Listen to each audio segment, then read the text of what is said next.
La Comisión de Seguimiento, Impulso y Verificación a la Implementación es una instancia conjunta entre el Gobierno Nacional y las FARC-EP que surgió del acuerdo final para la terminación del conflicto y la construcción de una paz estable y duradera, cuya función es hacer seguimiento, impulso y verificación conjunta de la implementación del acuerdo final y de la resolución de las diferencias que puedan surgir entre las partes firmantes del mencionado acuerdo. Señoras y señores, a continuación se dirige a ustedes el señor presidente de la República de Colombia, doctor Gustavo Petro Urrego.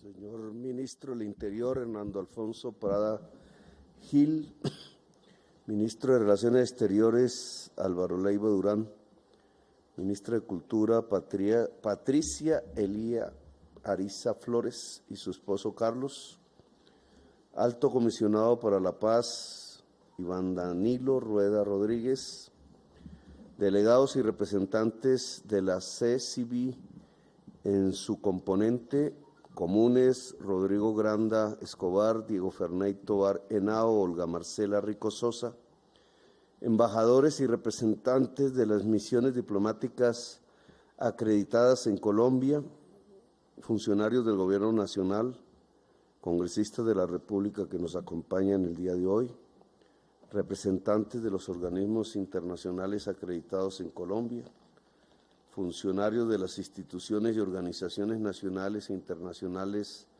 para la investigación y construcción de la paz, líderes de las comunidades étnicas, religiosas y afrocolombianos, medios de comunicación y demás personas que nos acompañan en este lugar, el Centro de Memoria del Distrito, que tuve el placer de inaugurar, entre otras cosas, hace ya varios años, y que espero que sea seguido del Centro de Memoria Nacional.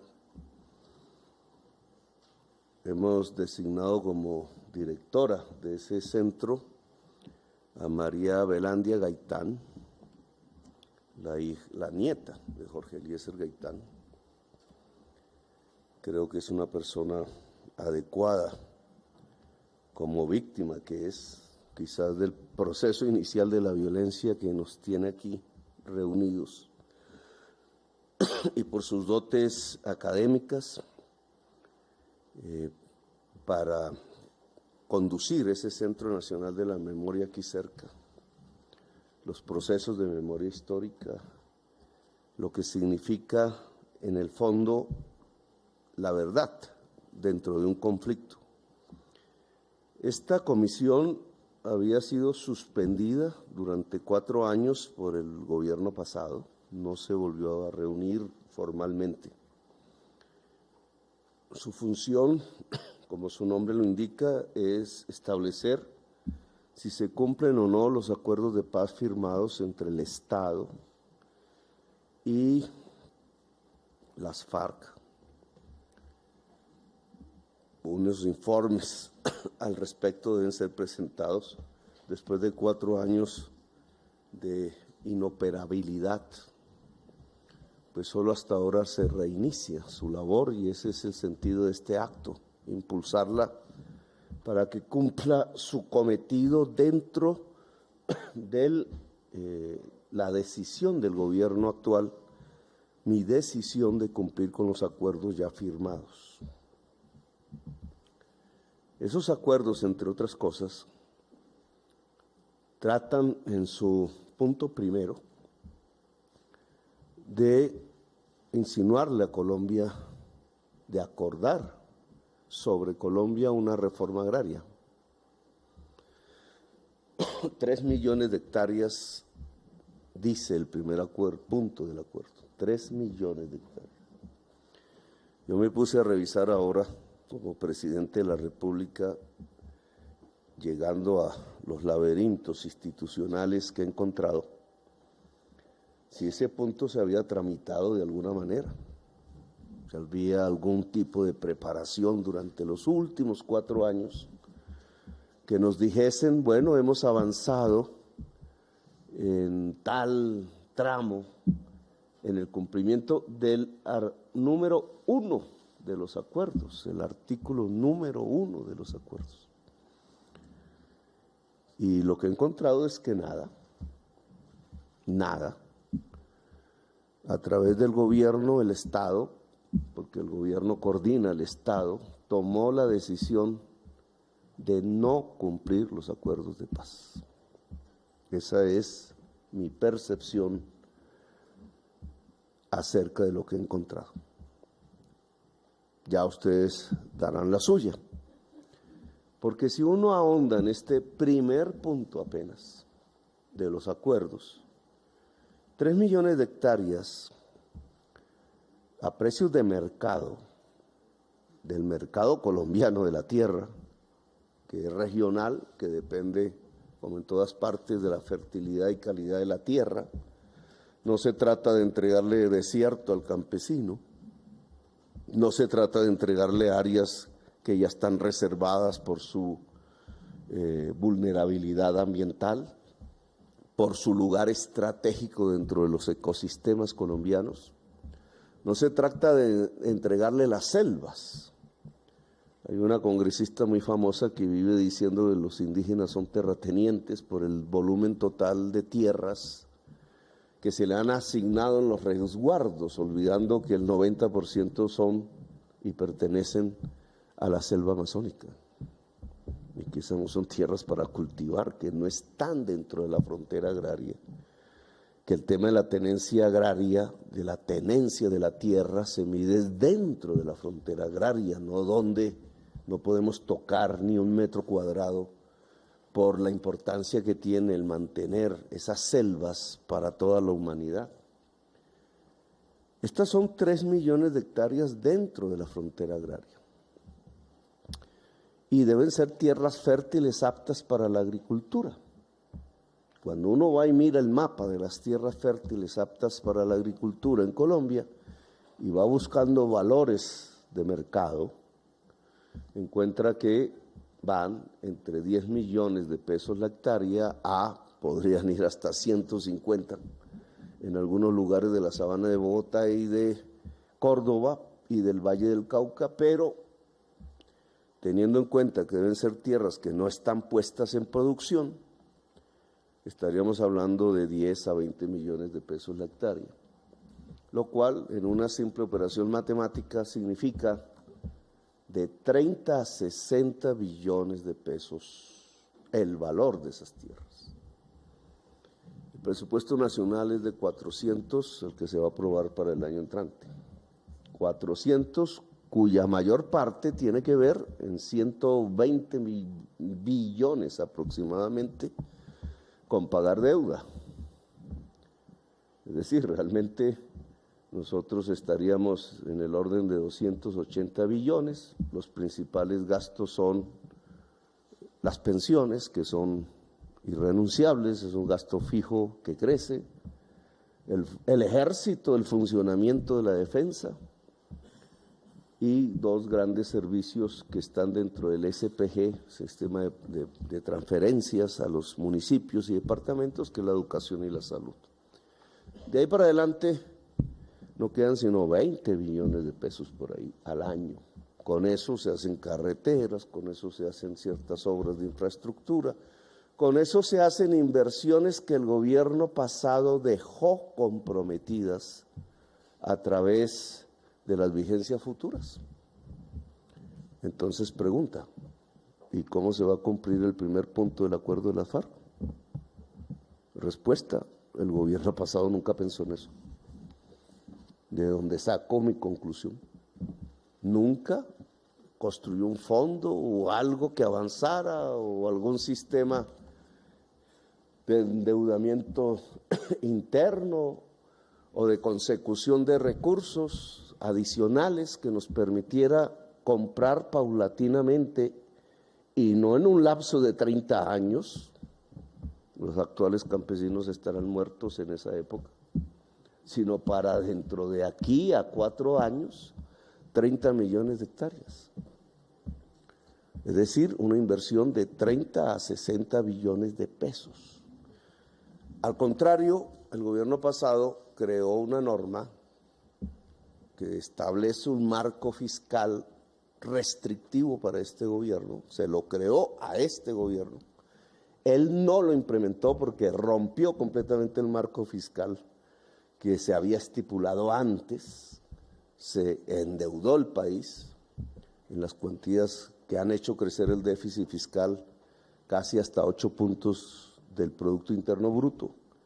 Pero sí construyó las normas para hacer un marco fiscal restrictivo para este gobierno y estos 4 años, que se supone no se debe romper, es decir, que nosotros tendríamos que disminuir el déficit fiscal. Parte de eso tiene que ver con la reforma tributaria de una manera agresiva, muy parecido a lo que hacen los países europeos y que denominan austeridad. Aquí se denomina una reestructuración que entonces no deja ningún espacio fiscal, presupuestal, para comprar no 3 millones de hectáreas, sino aunque sean 50,000. Ante eso nos enfrentamos. De acuerdo a estos datos, bonita sería la tarea de la comisión y la nuestra, bonita sería la tarea teórica de los economistas y de los políticos. ¿Vale la pena romper el marco fiscal para hacer la paz? ¿Vale la pena una posibilidad de endeudamiento mayor del gobierno para cumplir los acuerdos de paz de la FARC? ¿Vale la pena comprar 3 millones de hectáreas de tierra y entregárselas al campesinado dentro de la frontera agraria para aumentar la producción de alimentos en Colombia? Y por tanto bajar el precio de los alimentos en Colombia. Como todo economista sabe, si se aumenta la oferta disminuye el precio. ¿Vale la pena impulsar una agroindustria ligera, aunque sea de la producción alimenticia del país? ¿Vale la pena que el hoy campesino productor de hoja de coca pueda estar dentro de la frontera agraria produciendo maíz? ¿Vale la pena discutir con los Estados Unidos si es bueno que produzcamos maíz y proteger esa producción, maíz o soya o cosas de alto nivel de nutrientes, no cualquier tipo de producción agraria? Vale la pena ver si esto podría incitar, dado que estamos cumpliendo los acuerdos de paz con las FARC, a todos los demás grupos con X y Y denominación para demostrar que el Estado cumple la palabra y que por tanto es posible una negociación seria y un desmantelamiento pacífico de actividades violentas en Colombia, cualquiera que sea su origen. Nos enfrentamos entonces ante un dilema. Si todas las respuestas a estas preguntas que he hecho es ¿vale la pena? ¿Vale la pena? ¿Vale la pena la paz? Entonces nos tenemos que enfrentar a una discusión con el Congreso de la República, las fuerzas políticas y la sociedad colombiana en general. Debemos reformar el marco fiscal. Debemos aceptar que hay que hacer un esfuerzo presupuestal para comprar las tierras, que ese esfuerzo presupuestal no debe ser subsumido por un crecimiento del precio de la tierra que harían, dado que está concentrada su propiedad de una manera horrorosa, que harían sus poseedores, sino que con instrumentos como el catastro multipropósito y ojalá un incremento del impuesto a la tierra de gran posesión fértil pero improductiva, pudiera llevarnos, y esa es una materia que el Congreso de la República debería discutir en la reforma tributaria, sobre lo cual ya se avecina su aprobación en primer debate.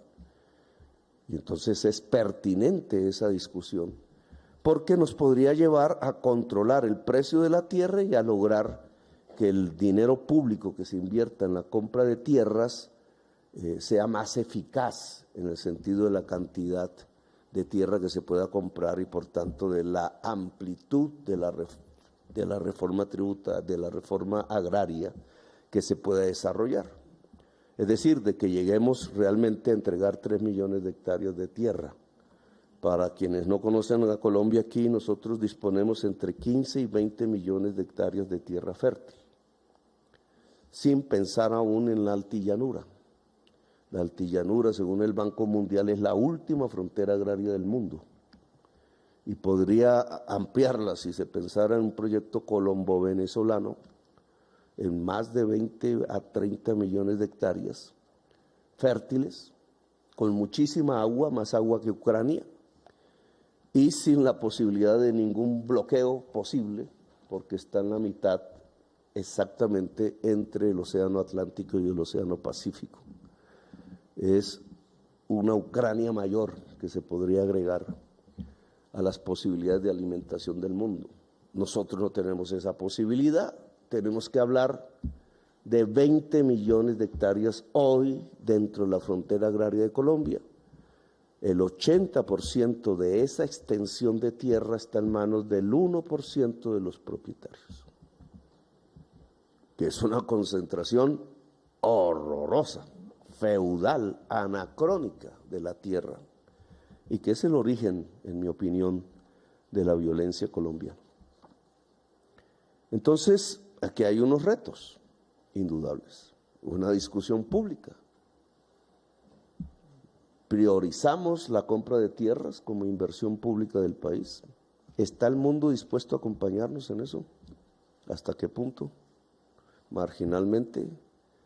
¿Seriamente? El primero que propuso eso fuera de un colombiano, porque los colombianos venimos planteando la reforma agraria en Colombia desde la independencia de la República.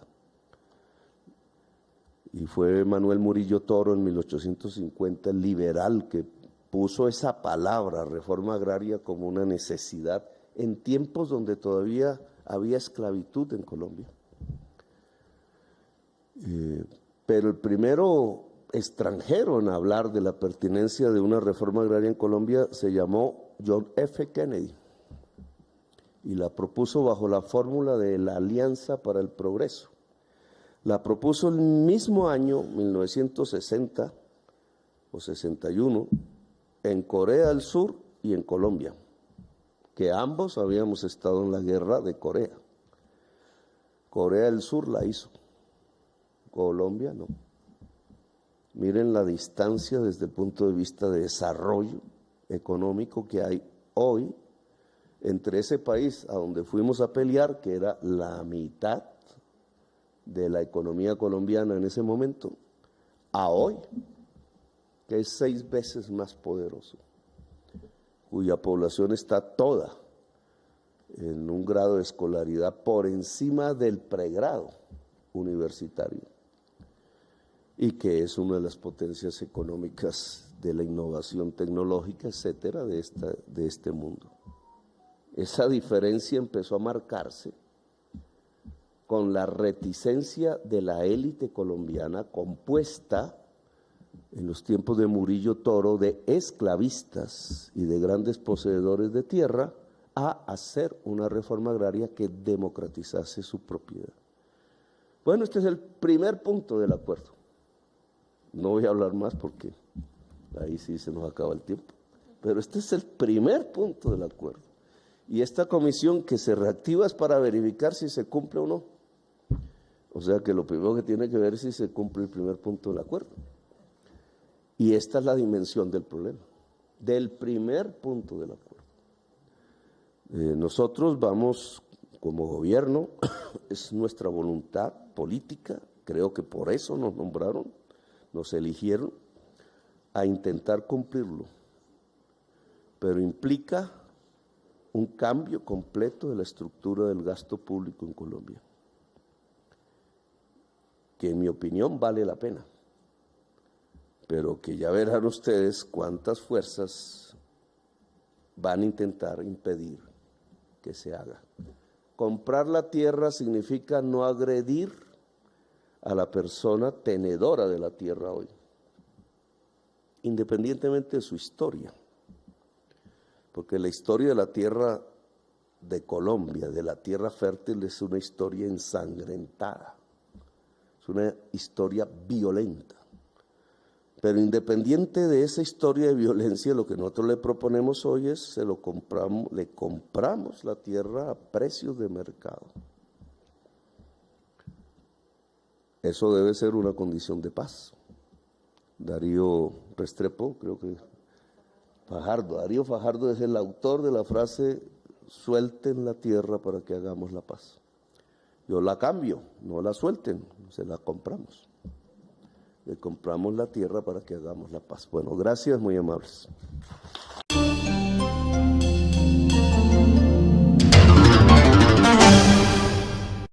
Si te gustó escuchar este artículo, suscríbete a nuestro canal, 90 Segundos Noticias. Recuerda, activar la campanita, darle compartir y dejarnos tu comentario. Gracias.